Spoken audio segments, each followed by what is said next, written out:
দুপুরের রান্নার আয়োজন। এই যে চিংড়ি মাছ ভাজি করব। এদিকে চুলায় কড়াই দিয়ে তেল দিয়ে এই মাছগুলো এক করে দিয়ে দিলাম। এই মাছগুলো আমি দিয়ে দিলাম ভাজি করার জন্য।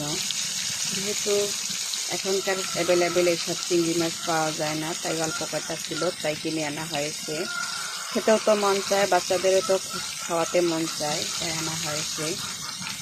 চিংড়ি মাছের এই যে ঠ্যাংগুলাও আমি নিয়েছি কেটে কুটে, এগুলাও কিন্তু খেতে ভালো লাগে, তাই এগুলাও ভাজি করে। কলা তরকারিটা আমার রান্না করা শেষ, আমি এটা উঠিয়ে নিলাম। এই যে সব মিলিয়ে আজকে রান্নার আয়োজন চলছে। যাই হোক, মাছ এক পিঠ ভাজা শেষ, এখন উল্টিয়ে দিলাম। এই যে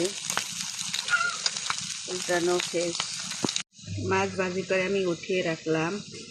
আর এদিকে সব রকমের পেঁয়াজ, আদা রসুন বাটা সব রকমের মশলা দিয়ে আমি ভালোভাবে কষিয়ে নিলাম।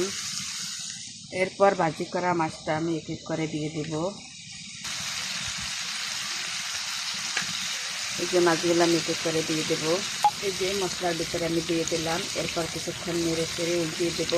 তারপর আমি ঝোলের পানি দিয়ে দেব। এখন আমি ঝোলের পানি দিয়ে দিলাম পরিমাণ মতো। আমার কাছে এভাবে রান্না করলে খেতে ভালো লাগে, তাই এক একজনের রান্না কিন্তু এক এক রকমের। আপনারা কে কীভাবে রান্না করেন প্লিজ কমেন্টে জানাবেন।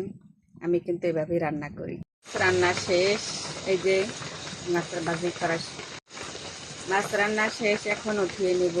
এই যে মাখো মাখো হয়েছে ঝোলটা। এরকম সামান্য ঝোল রান্না খেতে কিন্তু ভালো লাগে, আমার কাছে মনে হয়। এই যে খুব সুন্দর হয়েছে রান্না। এই যে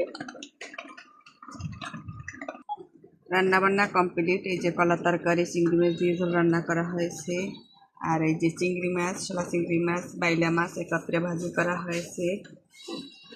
আর সাথে ছিল পাতলা ডাল, যেহেতু মাছ ভাজি চিংড়ি মাছ, তার সাথে যে ডালটা একটু ভালো লাগে খেতে, তার ডালও আমি রান্না করেছি। যাই হোক, আজকের রান্নাটা আপনাদের কাছে শেয়ার করলাম। ধন্যবাদ সবাইকে।